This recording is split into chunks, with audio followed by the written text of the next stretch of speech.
दुसऱ्या दिवशी पहाटे 5 वाजताच माझ्या रूमच्या दारावर टकटक झाली. मी दार उघडलं. तपस्याच होती. जॉगिंग करत शिखरावर जायचंय, लक्षात आहे ना, तिने हसत विचारलं. आज लवकर? 5 मिनिटं थांब, मी येतोच फ्रेश होऊन, मी जांभई देत म्हटलं. ती व्हरांड्यात जाऊन उभी राहिली. मी फ्रेश झालो, शूज चढवले, आळस झटकला आणि दाराबाहेर पडलो. आज मोठा आणि दमछाक करणारा पल्ला गाठायचा होता. आम्ही हळूहळू सुरुवात केली आणि मग धावण्याचा वेग वाढवला. तपस्याला इथल्या रस्त्यांची ओळख होती. सतत हिल स्टेशनच्या ताज्या हवेत श्वास घेतल्याने तिची फुफ्फुसही दमदार असावीत. ती वेगाने चढावरची पायवाट कापत होती. मी मात्र मागे राहत होतो. 6 वाजता पुन्हा आमच्या बेडरूमच्या दारावर टकटक झाली. झोपण्यापुरता माझ्या बेडरूममध्ये येणारा सचिन किरकिर करत उठला. दारात तपस्याला उभं पाहून त्याला आश्चर्याचा धक्का बसला. त्याने विचारलं, तू इथे आहेस, मग मघाशी चेतन कुणासोबत गेला?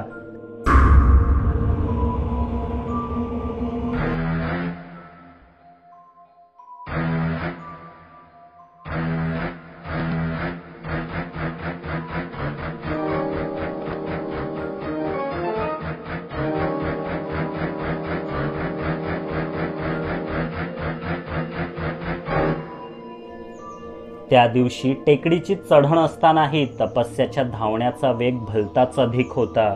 श्वास घेण्यासाठीही ती थांबत नव्हती. माझी दमछाक होऊ लागली. रोज सकाळी जुहूच्या किनाऱ्यावर 2-2 किलोमीटरची तंगडतोड करूनही आता मी तपस्याच्या मागेच राहत होतो. प्रयत्न करूनही तिच्यासोबत धावणं मला जमेना. अखेर तिला थांब अशी हाक मारून मी एका खडकावर टेकलोच. ती जरा पुढे जाऊन थांबली. हसून मागे पाहू लागली. जणू तिला विचारायचं असावं, इतक्यातच जमलास? मी फिट आहे आणि माझ्यात भरपूर स्टॅमिना आहे, या आत्मविश्वासाचे आज तपस्याने गर्वहरण केले. त्या चढावावरून धावताना मला प्रत्येक 100 मीटरवर धाप लागत होती आणि तपस्याच्या चेहऱ्यावर मात्र थकण्याचा लवलेशही नव्हता. तिच्या या चमत्कारिक स्टॅमिनाने मला आश्चर्यचकित केले. 5 मिनिटांनी आम्ही पुन्हा धावायला सुरुवात केली. मी पुन्हा मागे राहू लागलो, पण तिच्यावर लक्ष ठेवून होतो, कारण रानावनातून जाणारी ही पायवाट माझ्या ओळखीची नव्हती. तेवढ्यात पुढे 2 फाटे फुटले, एक उजवीकडे तर एक डावीकडे जाणारा. उजवीकडचा वर नेणारा होता तर डावीकडचा खाली. आम्ही टेकडीच्या माथ्यावरील रानात हरवलेला गुप्त धबधबा पाहायला जाणार असं ठरलेलं. मग तपस्याने डावीकडे जाणारी उताराची वाट का धरली हे कळेना. तपस्या थांब, तू कदाचित चुकीच्या रस्त्याने जात आहेस, मी मागून ओरडलो, पण तिच्या कानांवर ते पडलंच नसावं. ती आणखी वेगाने पुढे धावू लागली, माझ्या नजरेआड जाऊ लागली. दरीत असलेल्या दाट रानात ती हरवू नये म्हणून मीही पूर्ण ताकदपणाला लावून तिच्या मागे धावलो. इथे रान जास्तच निबिड होतं. सूर्यकिरणे सदाहरित जंगलाच्या दाट पानांचा मांडव भेदून जमिनीपर्यंत पोचत नव्हती.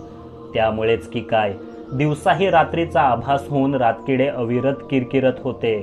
त्यात कुठल्या तरी रानपक्ष्याचं घनगंभीर घुमणं वातावरणाला आणखीच भयप्रद बनवू लागलं. अधेमध्ये डोंगराच्या पाठीला मोठमोठ्या कपारीही होत्या.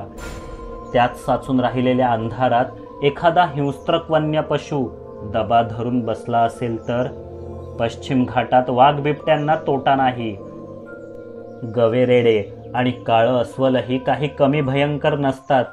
तपस्याला सावध करायला मी पुन्हा वाटेवर नजर टाकली, पण ती केव्हाच दिसेनाशी झाली होती. मी थकलो होतो. आता माझ्याने आणखी धावणं शक्यच नव्हतं. छाती भरून आली. पुढे ती वाटही दाट काटेरी झाडीत जाऊन लपत होती. मग तपस्या कुठे जाईल? ती इथेच कुठेतरी आसपास असेल.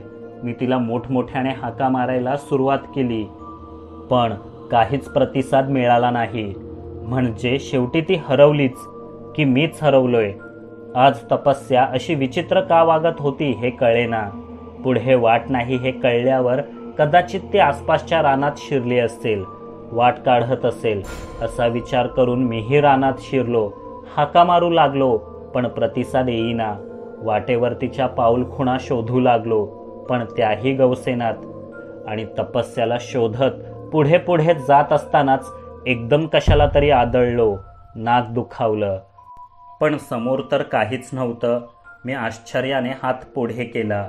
एक पारदर्शक पण टणक आवरण हाती लागलं. ते चांगलंच लांब, रुंद आणि उंच असावं. त्याची उंची जोखण्यासाठी मी वर नजर टाकली. ते झाडांपेक्षाही उंच होतं. माझ्या डोक्यावरून अगदी पार रानापलीकडे गेलेलं. हे नक्की घुमटच आहे काय?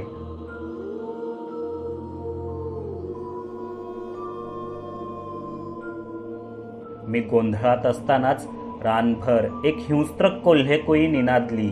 माझा संशय खराच ठरला. बहुरूपी तो परत आला होता. धडधडणारं काळीज घेऊन मी मागे वळलो. आपलं हिडीस रूप घेऊन तो माझ्या समोर उभा होता.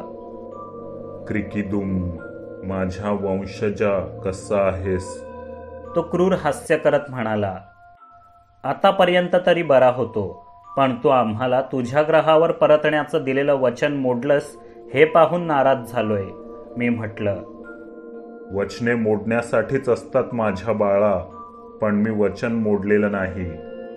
मी गेलोच होतो माझ्या मृगव्याध ताऱ्यावर, पण तुझी आठवण आली म्हणून परतलो. बहुरूपी विचित्र हसत म्हणाला. तपस्यासोबत तू काय केलंस? ती कुठे गेली? मी थेट विषयाला हात घातला.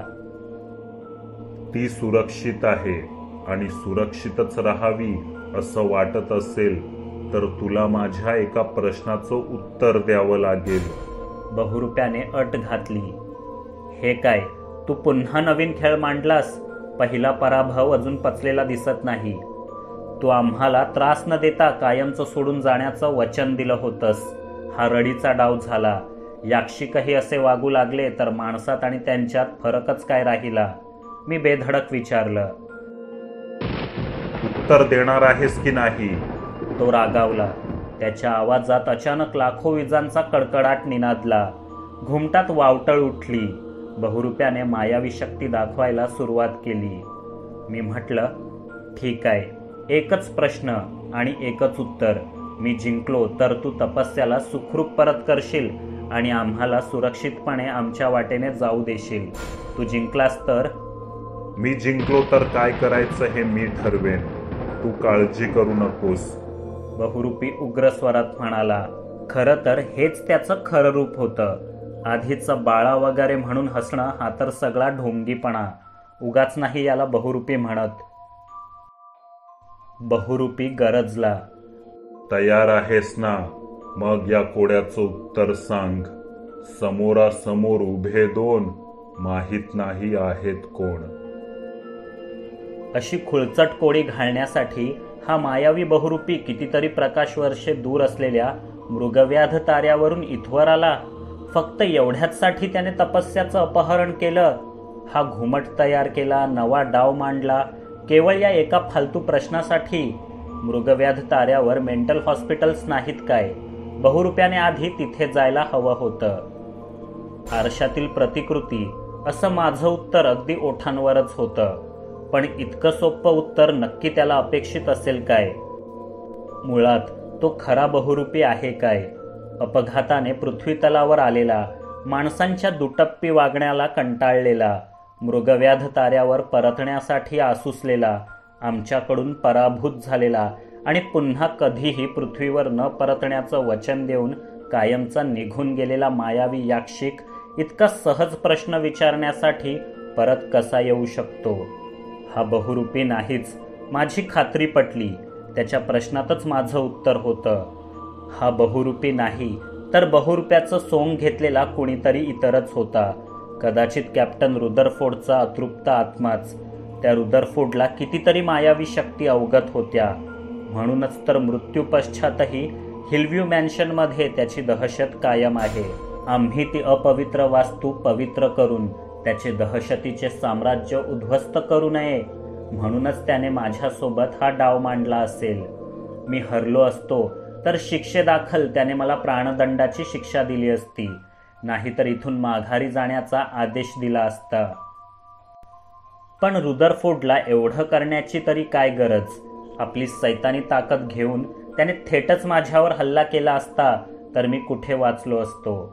पण काही सैतान आपल्या सावजांना थेट मारू शकत नाहीत. ते त्यांचा अपघाती मृत्यू घडवून आणतात, नाहीतर आत्महत्या करण्यास प्रवृत्त करतात.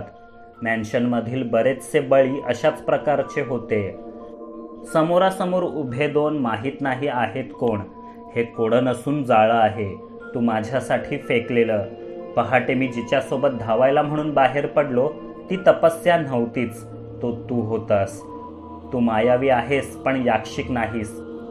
तुझ्याकडे काळ्या सैतानी शक्ती असतील, पण यावेळी मी तुझा डाव ओळखला.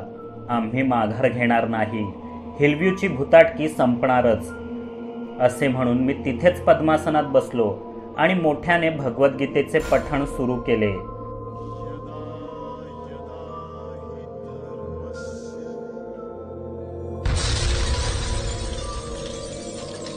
थोड्याच वेळात कांठळ्या बसवणारा आवाज झाला. पारदर्शी घुमटाची असंख्य शकले उडाली, हवेत विरून गेली. धुरासारखा वाहत रुदरफोर्डचा आत्मा पुन्हा मॅन्शनच्या दिशेने निघाला. जिवंत राहायचं असेल तर एलिझाबेथ हिलचा नाद सोडून दे. Stay away from the mansion. जाता जाताही त्याने मला धमकी दिली. मग मी त्याच पायवाटेने पुन्हा गिरी सदनकडे वळलो. अतिशय थकलो होतो. घसा कोरडा पडला होता. कोणत्याही क्षणी चक्कर येऊन पडेन की काय असं वाटत होतं. पण तेव्हाच समोर तपस्या आणि इतर 3 घोस्ट येताना दिसले. मी चालणं सोडून दिलं आणि तिथेच बसलो. एका जीवावरच्या संकटातून आज कसाबसा वाचलो होतो. म्हणजे तुला असं म्हणायचं आहे की त्या हिलव्यू मॅन्शनमधल्या अतृप्त आत्मा हवं ते रूप घेऊ शकतात आणि त्यांना आपल्याबद्दल सगळं माहीत सुद्धा आहे? भयंकर, महाभयंकर. चला लगेच इथून पळूया, सचिन घाबरून म्हणाला. अरे पण घाबरण्याची काही गरज नाही. ती रुदरफोर्डची आत्मा थेट कोणाचा जीव घेऊ शकत नाही असं दिसतंय. ती आपल्या अमानवी कृत्यांनी आपल्याला घाबरवते, भयभीत करते. मग मानसिक संतुलन ढासळून नाहीतर जीव वाचवण्याच्या प्रयत्नात अपघात घडून लोक प्राण गमावतात. मी अंदाज बांधला. अरे पण अर्थ तोच झाला ना, शेवटी मरायचंच, सचिनने म्हटलं. कशाला? सावध राहिलो तर काही होणार नाही. मी आत्ताच त्याच्या तावडीतून सुटून आलोय. मी युक्तिवाद केला. तुझं वेगळं आहे रे. तुझ्याऐवजी चुकून मला घेऊन गेला असताना घुमटात तर माझा गेम तर खल्लास होता. सचिनने वाद सुरू केला.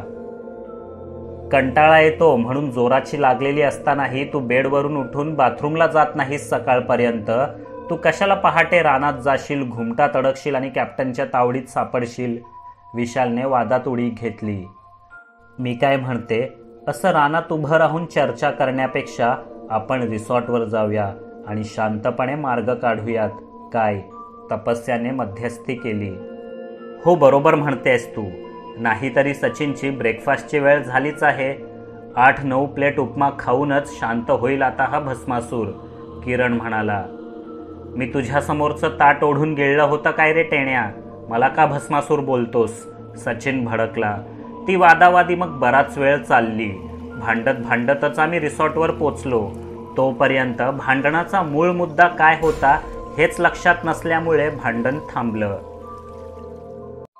सैतानी काळ्या शक्ती अवगत असल्यामुळे रुदरफोर्डचा आत्मा फारच पॉवरफुल बनला आहे. त्याला स्थळ काळाचं बंधन नाही. तो कधीही कुठेही कुणाचंही रूप घेऊन आपल्यापर्यंत पोचू शकतो. हे कळल्यावर आम्ही नवीन प्लॅनिंग केलं. सावध राहायचं, सोबत राहायचं. एकमेकांबद्दल संशय आलाच तर गायत्री मंत्र बोलायला लावायचा. कारण मायावी रूप घेतलेली रुदरफोर्डची सैतानी आत्मा पवित्र मंत्रोच्चार करू शकणार नाही. पुन्हा एकदा हिलव्ह्यूवर जाऊन आम्ही गंगाजलाची वर्तुळाकार सीमारेषा आखून आलो. प्रेतात्म्यांना आतच कोंडण्याचा हा तात्पुरता उपाय होता. कधी ना कधी त्याचा प्रभाव कमी झाला असताच, पण तोपर्यंत आम्हाला पुढचं नियोजन करता आलं असतं. त्यानंतर मी पुन्हा एकदा पाटील काकांच्या हकीकतीवर लक्ष केंद्रित केलं. त्यांच्या माधुरीचा मृत्यू संशयास्पद होता. त्यावेळी वरच्या मजल्यावर कोणीच नव्हतं असं त्यांचं म्हणणं. मग रुदरफोर्डच्या आत्म्यानेच सॅमचं रूप घेऊन काही दगाफटका तर केला नसेल. आपण सॅमशीच खेळत आहोत असं तिला वाटलं असेल आणि अचानक रुदरफोर्डच्या आत्म्याने आपलं खरं रूप दाखवलं. ती दचकली आणि मागच्या मागे कोसळली असेल तर. बंगल्यात इतरही अतृप्त प्रेतात्मा आहेत, पण त्यांना रुदरफोर्डच्या काळ्या जादूने बांधून ठेवलंय. त्या सुटकेसाठी तळमळत आहेत, पण क्रूर नाहीत. जोवर त्यांना छेडले जात नाही, दुखावले जात नाही, तोवर त्या प्राणघातक नाहीत. मानस आणि त्याच्या मित्रांकडून नक्कीच काहीतरी चूक घडली असणार, म्हणूनच त्यांचा दुर्दैवी अंत झाला. पण मरूनही रुदरफोर्डचा आत्मा इतका प्रभावी कसा? इतर आत्म्यांना काबूत ठेवू शकेल इतकी ताकद त्याच्यात येते कुठून? तेव्हाच मला आठवलं, रुदरफोर्डचा तो मायावी ताईत, त्याच्या सर्व शक्तींचं केंद्रस्थान तेच तर होतं. जिन्यावरून गडगडत खाली आला तेव्हा ते त्याच्या गळ्यातून तुटून खाली पडलं, पण कुठे? नंतर ते कुणाला मिळालं की नाही? मिळालं असतं तर त्याचा संदर्भ कुठे ना कुठे नक्कीच आला असता. कदाचित तो मायावी ताईत अजूनही मॅन्शनमध्येच कुठेतरी आहे. आम्हाला तो मिळवायलाच हवा, लवकरात लवकर नष्ट करायलाच हवा. तर आणि तरच तो बंगला आणि हा भाग त्या प्रेतात्म्यांच्या दहशतीपासून भयमुक्त होईल. बाल्कनीतून बाहेर पाहत विचारांच्या तंद्रीत हरवलेलो असतानाच तपस्या एक जुना अल्बम घेऊन तिथे आली. सगळे आपापली कामे सोडून तिच्या भोवती जमा झाले. हा कसला अल्बम? मम्मी पप्पांच्या लग्नाचा वाटतं, किरणने विचारलं. तेही फोटो आहे यात, पण हा त्यांच्या लग्नाचा अल्बम नाही. हा आमचा युनिव्हर्सल अल्बम आहे. मागच्या 25 वर्षात या भागात जे जे काही घडलं ते सगळं या अल्बममध्ये कैद आहे. माझ्या बाबांना फोटोग्राफीचा शौक होता, त्यामुळे कुठे काही असलं की कॅमेरा घेऊनच जायचे. अशा अनेक आठवणी, सुंदर क्षण त्यांनी या अल्बममध्ये नजरकैद करून ठेवलेत. आम्ही अल्बम बघायला सुरुवात केली. फारच सुंदर फोटो होते. तपस्याचं बालपण, तिचं उमलत जाणारं तारुण्य, त्यांच्या गिरीसदनचा वाढत जाणारा विस्तार, बदलत जाणारा खंडाळा, हे सगळं त्या छायाचित्रांमधून उलगडत होतं. अचानक एका फोटोवर आमची नजर स्थिरावली, कारण तो हिलव्ह्यू मॅन्शनचा फोटो होता. त्या वास्तूला 125 वर्ष पूर्ण झाली त्या समारंभानिमित्त काढलेला. बॅकग्राऊंडला ती वास्तू आणि पुढे आसपासच्या बंगल्यातील सर्व मुले हसत खेळत बसलेली. त्यात माधुरी आणि सॅमही होते.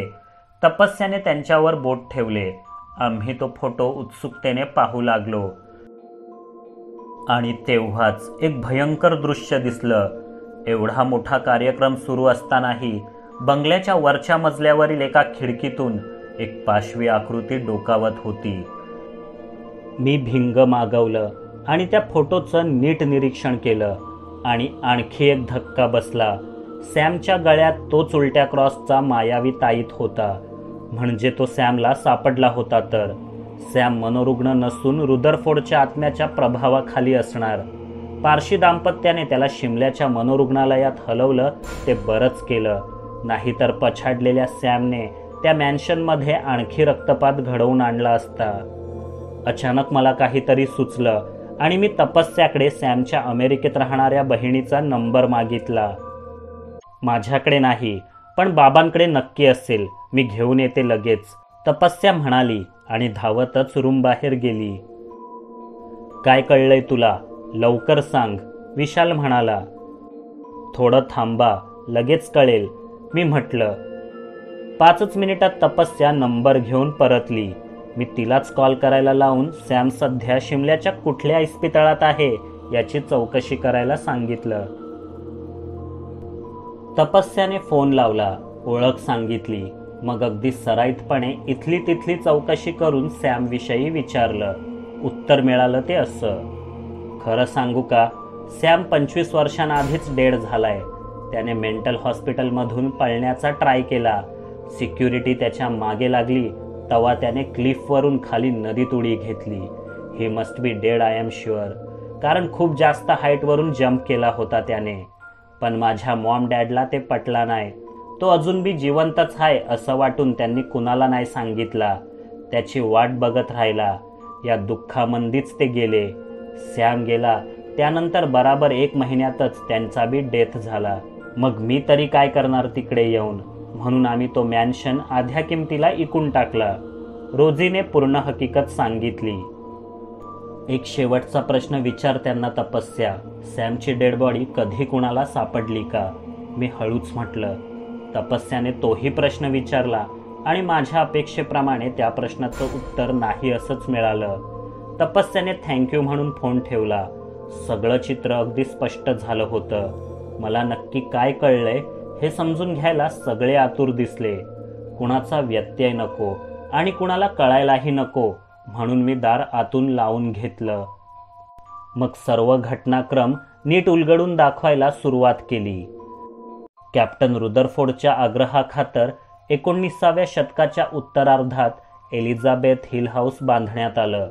रुदरफोर्डने जातीने लक्ष घालून ते बांधून घेतलं, कारण त्याला तिथे अनेक छुपे कक्ष बांधायचे होते, ज्यामुळे त्याच्या काळ्या विद्येच्या प्रयोगांना एक सुरक्षित आश्रयस्थान मिळेल. रुदरफोर्डचा लोहार बापही आफ्रिकन वुडू आणि चेटूक विद्येचा शौकीन होता. हे गुण रुदरफोर्डने बापाकडूनच मिळवले असावेत, पण त्याने कुठून तरी डेव्हिल्स बायबल मिळवलं आणि बापाच्याही पुढे गेला. भारतात आल्यावर त्याने काही वर्षे अघोऱ्यांसोबत घालवली. त्यांची गूढविद्याही शिकून घेतली. दोन्ही शक्तींचा वापर करण्याचं तंत्र जाणून ती त्याने एका मायावी ताईतमध्ये केंद्रित केली. मग त्याच्या सामर्थ्याला मर्यादाच उरली नाही. पारतंत्र्यात असलेला देश, गुलामी करणारे गोरगरीब लोक, कॅप्टन रुदरफोर्ड सारख्या गोऱ्या अधिकाऱ्याच्या विरोधात जाणार तरी कोण? त्यात त्याच्याकडे मायावी शक्तींचं बळ. तो आसपासच्या लोकांवर अनन्वित अत्याचार करू लागला. लहान सहान चुकांचं निमित्त करून त्यांना मॅन्शनवर खेचून आणायचा आणि आपल्या तंत्रमंत्रात बळी द्यायचा. गावातील तरुण मुलींचे हत्याकांड करून त्यांच्या रक्ताने स्नान करायचा, चिरतारुण्य मिळवायचा. रुदरफोर्डला रोखणार कोण? शेवटी ब्रिटिश अत्याचाराला कंटाळून रानावनात लपून राहणाऱ्या एका टोळीने कॅप्टनचा नायनाट करायचं ठरवलं. तलवारबाजी, धनुर्विद्येत पारंगत असणारे हे लोक एका रात्री गुपचूप मॅन्शनमध्ये शिरले, पण त्यांना रुदरफोर्डच्या सैतानी फौजेचा मुकाबला करावा लागला.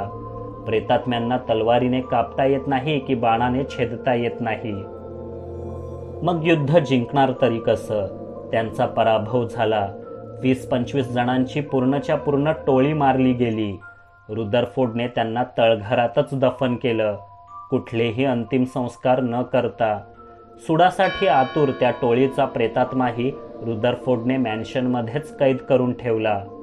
पुढे काही वर्षांनी मी स्वप्नात पाहिलं तसा रुदरफोर्ड पाय घसरून जिन्यावरून कोसळला. त्याच्या गळ्यातील मायावी ताईत तुटून गहाळ झाला. तीच संधी साधून इतर अतृप्त आत्म्यांनी रुदरफोर्डचा जीव घेऊन आपला सूड पूर्ण केला. पण ताईत कुठे गेला? कदाचित तो लाकडी जिन्यावर अंथरलेल्या जाडजूड गालीच्या खाली हरवला असेल किंवा एखाद्या भेगेतून तळघरात पडला असेल. रुदरफोर्डच्या मृत्यूबरोबर हिलव्ह्यू मॅन्शनमधील भुताटकी शांत झाली. भारत स्वतंत्र झाला. ब्रिटिशांच्या मालकीची वास्तू आधी भारत सरकारकडे आणि मग हस्ते परहस्ते पारशी जोडप्याकडे आली. तोपर्यंत 50-60 वर्षांचा कालावधी लोटला असेल. त्या पारशी जोडप्याचे सुरुवातीचे दिवस इथे अगदी मजेत गेले असतील. त्यांच्या कुटुंबवेलीवर सॅम आणि रोजी अशी 2 फुलेही उमलली. सॅम 11-12 वर्षांचा असेल तेव्हा लपाछपी खेळताना चुकून त्याच्या हाती तो ताईत लागला आणि उत्सुकतेने त्याने तो गळ्यात घालताच मॅन्शनमधील रक्तरंजित भुताटकीचं दुसरं पर्व सुरू झालं. अचानक सॅम हिंस्त्रक वागू लागला. अनेक उपचार करूनही सुधरेना. बंगल्यातील कितीतरी गुप्त जागा त्याने शोधून काढल्या आणि तिथे जाऊन सैतानाचा जप करू लागला. काळ्या विद्येचे प्रयोग करू लागला. बाहेरच्या जगाला हे कळलं तर त्याला आपल्यापासून दूर करतील असं वाटून पारशी दाम्पत्याने त्याचं हे झपाटलेपण वेडसरपणाच्या नावाखाली झाकण्याचा प्रयत्न केला. पण त्या दिवशी मात्र हद्दच झाली. खेळता खेळता रागावून त्याने माधुरीला वरून खाली फेकलं आणि गुप्तदाराने येऊन खालच्याच एका बेडरूममध्ये झोपून असल्याचं सोंग घेतलं. माधुरीच्या मात्यापित्यांना हा सैतानिक आवाज समजण्याची शक्यताच नव्हती. पण सॅम किती क्रूर होऊ शकतो हे त्या पारशी दाम्पत्याला मात्र चांगलंच उमगलं. त्यांनी काळजावर दगड ठेवून शिमल्याच्या मेंटल हॉस्पिटलला फोन लावला. सॅमला कायमस्वरूपी तिथेच ठेवण्याची सोय केली. त्या मायावी ताईतसह त्याच्या अंगावरील सर्व वस्तू काढून घेण्यात आल्या. आपला मुलगा मानसिक विकारग्रस्त असल्यानेच विचित्र वागतोय आणि कधी ना कधी तो सुधारेल असेच त्यांना वाटत होते. पण 2-3 वर्षातच त्याच्या पळून जाण्याची आणि अपघाती मृत्यूची बातमी त्यांना मिळाली. त्यांचा विश्वासच बसेना. ज्याच्या सुधारण्याची, हसत खेळत पुन्हा घरी परतण्याची वाट पाहत होतो तो हे जगत सोडून गेला. कसं काय शक्य आहे? आत्यंतिक दुःखाने त्यांनी स्वतःला मॅन्शनमध्येच कोंडून घेतलं. 1 महिना कसा तरी लोटला, पण त्यांच्या दुःखाची धार कमी होईना. आणि एका अमावस्येच्या रात्री अचानक बंगल्याच्या दारावर टकटक झाली.